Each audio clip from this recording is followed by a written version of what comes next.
Hello guys, in this video I am going to show you how to set to avoid unpaved roads in the TomTom Go application. But first I just want to mention, don't forget to subscribe to my channel, because at 10,000 subscribers I am going to show you my whole YouTube revenue statistics and growth strategy, as well as how to make money online. Let's jump into it. First of all, open the application on your phone. And then click on the menu button at the bottom of the page on the left. And then scroll down and click on the settings button. And then click on the route planning button. And then at the bottom of the page, look for the avoid on every route section, and within that the unpaved roads button.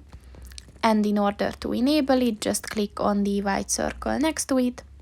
And once it turns blue, this function is enabled.